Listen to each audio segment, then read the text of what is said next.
नमस्कार दोस्तों, कैसे हैं आप लोग। आशा करती हूँ मेरी तरह स्वस्थ और मस्त होंगे। यहाँ पे मूंगफली के दाने की चटनी मैंने बना ली है और ये खम्मन ढोकला बनाया है मैंने आज। ये मैंने बनाया है दाल चावल से, बिना मीठा सोडा, बिना इनो को डाले। मैंने एकदम हेल्दी रेसिपी बनाई है। वैसे मैं अधिकतर हेल्दी रेसिपी ही बनाती हूँ, क्योंकि ये सब जो वेस्टर्न तरीके की जो चीज़ें होती है ना ही तो मेरे घर वालों में को पसंद आती है, ना ही मुझे पसंद आती है। तो बस मैंने यहाँ पे 2 कटोरी चावल ले लिए हैं और आधा कटोरी उड़द की दाल ले ली, और उसी कंटेनर से मैंने यहाँ 2 कटोरी चावल ले लिए। आपको ये बात याद रखना है कि मेज़रमेंट के लिए एक ही कंटेनर आपको यूज़ करना है। अगर आप 1 कटोरी से दाल ले रहे हैं तो उसी कटोरी से आपको फिर चावल लेने हैं। ऐसा नहीं कि छोटी मोटी कटोरी नहीं होनी चाहिए, एक जैसी ही कटोरी होनी चाहिए। यहाँ 2 कटोरी चावल लिए हैं, 1 कटोरी चने की दाल ली है और उसी कटोरी को आधा कटोरी उड़द की दाल ली है। कटोरी उड़द की दाल थोड़ी कम रहेगी, लेकिन कटोरी अपनी वही रहेगी। तो बस मैंने यहाँ पे रात से ही इनको भिगो दिया था, दाल चावल को। मतलब अभी भी रात ही है, लेकिन मैंने शाम से ही इनको 2 घंटे भिगो दिया था। और मैं इनको रात को पीस के किसी गर्म जगह पे रखूँगी। मैं इसको आटे के डिब्बे के अंदर रखती हूँ। आपके पास कुछ और गर्म जगह हो तो आप वहाँ रख सकते हैं। तो बस मैंने यहाँ पे इनको पीस के बारीक पेस्ट बना लिया है। इसको क्या होता है ना कि रात भर के लिए छोड़ना पड़ता है। अगर गर्मी का मौसम हो तो आप उसको 6 घंटे छोड़ सकते हैं कहीं गर्म जगह पे रख के, ढक के। और अगर ठंडी का मौसम है तो आपको रात से ही इसको पेस्ट बना के किसी गर्म जगह पे रखना पड़ेगा और सुबह आपका खमण बनेगा। और अगर शाम को बनाना है तो सुबह पीस के गर्म जगह पे रखो और रात में बनाओ। इस तरीके को आपको ध्यान रखना पड़ेगा। यहाँ पे मैंने इसमें खट्टी छाछ डाल दी 1 कटोरी। आपके पास दही हो तो आप दही भी डाल सकते हो। यहाँ मैंने 1 चम्मच इसमें हल्दी डाल दी। मैं स्वाद के अनुसार यहाँ पे नमक डाल रही हूँ। आप लोग ज़्यादा खाते हो तो अपने टेस्ट के अकॉर्डिंग इसमें कम ज़्यादा कर सकते हो नमक। तो बस मैं इसको यहाँ पे अच्छे से हिला लेती हूँ। उसके बाद मुझे थोड़ी सी हल्दी यहाँ पे कम लग रही है तो मैं इसमें थोड़ी हल्दी और ऐड करूँगी। मतलब यकीन मानिए फ्रेंड्स, मतलब ये जो खम्मण है ना, ये आपको उस बेसन के खम्मण से कई गुना ज़्यादा टेस्टी लगेगा। प्लस हेल्दी तो ये है ही सही। अगर आप इसको खाओगे तो ज़रूर से आप बेसन के खम्मण को खाना भूल जाओगे, क्योंकि वो क्या होता है ना कि गले में ऐसा मतलब थोड़ी अटक जाता है वो गले में। देख सकते हैं आप इसकी कंसिस्टेंसी मैंने इस तरीके की रखी है जैसे वो पकौड़ों का घोल होता है ना, वैसे। बस यहाँ पे हो गई है मॉर्निंग और मैंने यहाँ पे प्लेटों पे ऑयल लगा लिया है। तो ये मैंने इसके अंदर प्लेटिंग कर दी है ऑयल की, और खमण को भी डाल दिया मैंने इसके अंदर। मतलब अगर आपके पास ये खमण पोट नहीं है तो आप ऐसा भी कर सकते हो कि कढ़ाई के अंदर आप पानी डाल के उसके अंदर रोटी का जो स्टैंड आता है वो रख दो, या फिर किसी कटोरी को रख दो, और उसके ऊपर आप थाली में तेल लगा के ये सारा पेस्ट भर के उसके अंदर रख दो कढ़ाई के अंदर। और उस पेस्ट के ऊपर, मतलब उस थाली के ऊपर एक और थाली को आप ढक दो। बिल्कुल हवा नहीं आनी चाहिए। यहाँ पे ये बन रहा है तब तक मैं क्या करती हूँ ना कि मीठा नीम तोड़ लेती हूँ। यहाँ पे मेरे घर के बाहर ही मीठा नीम लगा हुआ है तो मैं इसको तोड़ रही हूँ। इतने में मैं खमण बनाने के लिए तोड़ रही हूँ तो मेरी फ्रेंड ऊपर से आवाज़ लगा रही है कि अब मतलब क्या बन रहा है आज। तो मैंने कहा कि खमण ही बन रहा है। मैंने ऐसा है कि वो मेरी फ्रेंड को अभी कुछ खटाई खाने के लिए मना किया है, इसको वही चिढ़ा रही थी कि भाई हम तो खमण खाएंगे। तो बस यहाँ पे बातें करते हुए मैं उसको देखती भी जा रही हूँ खमण को। इतने में मेरा बेटा स्कूल से आ गया और उसकी फरमाइश थी कि भाई आज तो शाम को मैं स्कूल से आऊँ तब खमण बनना चाहिए। तो वो देख के ही सीधे खुश हो गया, बोले आज तो खमण बन गया। उसको खुशबू आ गई बाहर से ही। मैंने कहा हाँ देख तेरी फेवरेट डिश बना दी मैंने। मैं तो यहाँ पे मेरे बेटे को ये सब मैदा वैदा ये सब खाने से अवॉइड ही करती हूँ, और मैंने इसको कभी सिखाया ही नहीं इस तरीके का खाना। इसको मैं डोसा खिला देती हूँ, खमण खिला देती हूँ, घर पे ही बना के इडली सांभर खिला देती हूँ।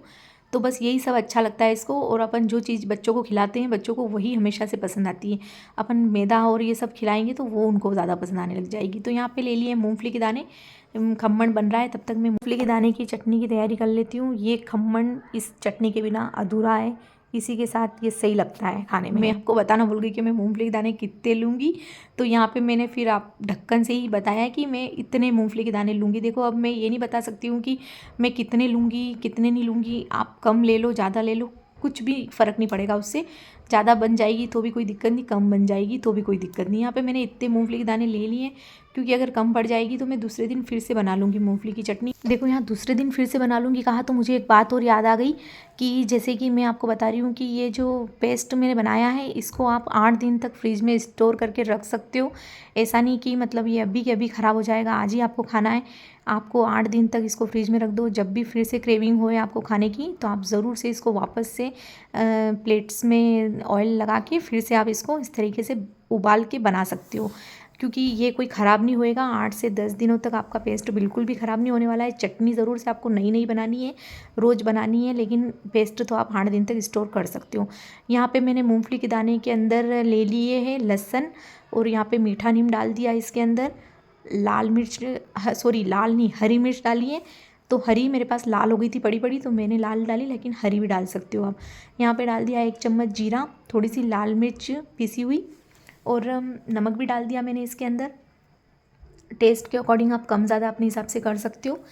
और यहाँ पे अगर आप सिंपल हरी मिर्ची से बनाओगे तो वो भी टेस्टी लगेगी, लेकिन लाल भी डाल दी, हम थोड़ी मिर्ची ज़्यादा ही खाते हैं।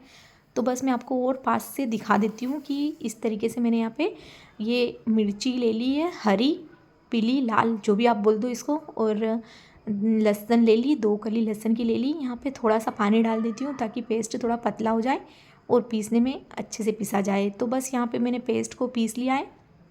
ये आपको बताती हूँ मैं कि इस तरीके की कंसिस्टेंसी मैंने रखी है चटनी की। तो पतली नहीं करना है अपनों को ज़्यादा, ऐसी ही रखनी है, थोड़ी गाढ़ी गाढ़ी सी। तो वही खम्मन के अंदर अच्छे से आएगी और अच्छे से आपको उसका टेस्ट आएगा। यहाँ पे नींबू भी डाल देती हूँ। आ गया ना आपके भी मुंह में पानी। इसको पता नहीं क्यों नींबू को मतलब जब भी डालते हैं तो दांत ऐसे खट्टे हो जाते हैं। मेरे तो बहुत हो जाते हैं, आप लोगों के भी हो जाते हैं ये नहीं पता, लेकिन ज़रूर से इसको ऐसे डालने के बाद सबके दांत ही खट्टे हो जाते हैं। मतलब इसमें से इतनी अच्छी खुशबू आ रही है कि मेरा मन कर रहा है कि मैं ही सबसे पहले खाना शुरू कर दूँ, सबको तो बाद में दूँ, सबसे पहले मैं मेरी पेट पूजा कर लूँ। मेरे को ऐसी फीलिंग आ रही है इसको देख के। तो आप भी ज़रूर से इसको ट्राई करिए और मुझे मैसेज करके ज़रूर से बताना कि आपको ये रेसिपी कैसी लगी।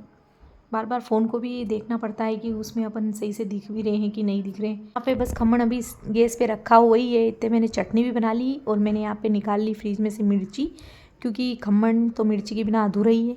इस मिर्ची को हम स्टफिंग डालेंगे उस खमण के अंदर। तो बस मैं यहाँ पर मिर्ची को काट रही हूँ।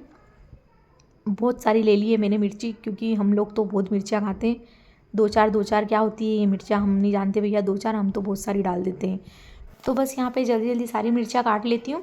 ये मिर्चों को साइड में रख दूँगी मैं, तब तक मैं वो चटनी के अंदर थोड़ा सा तड़का लगा देती हूँ। उसके अंदर मैंने राई डाल दी है, और इस फ्लेम को बंद कर देना भाई, वरना ये जो मीठे नीम ऐसे उड़ेंगे ना कि आप डर ही जाओगे, इसलिए मैंने भी बंद कर दिया।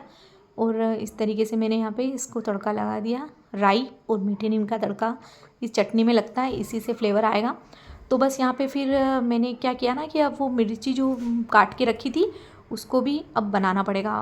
उसके लिए भी मैं वही प्रोसेस की, ऑयल रख देती हूँ और मीठा नीम डालूँगी इसके अंदर, राई डालूँगी, फिर सारी मिर्चियों को डाल दूँगी।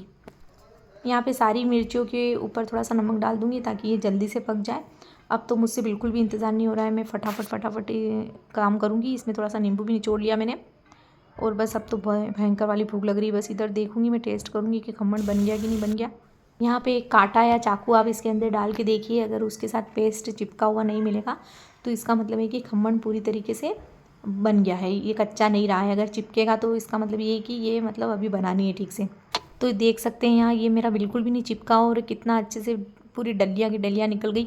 ये जाली भी देख रहे हैं आप, ये इतना फ्लफ़ी नहीं रहेगा, जैसा कि मैंने पहले ही बोल दिया था, बेसन जैसा, बेसन के खमण जैसा। लेकिन ये बहुत टेस्टी लगेगा खाने में, आप ज़रूर से इसको खाइए तो आपको टेस्ट भी बिल्कुल अलग ही दिखेगा। तो बस यहाँ पे मेरे मूंगफली के दाने की चटनी और ये स्पाइसी सा खमण बन के रेडी हो गया है। और अब मुझसे तो बिल्कुल भी इंतज़ार नहीं हो रहा है, मैं तो चली खाने के लिए। और आप भी ज़रूर से इसको ट्राई करिए। Okay, bye bye.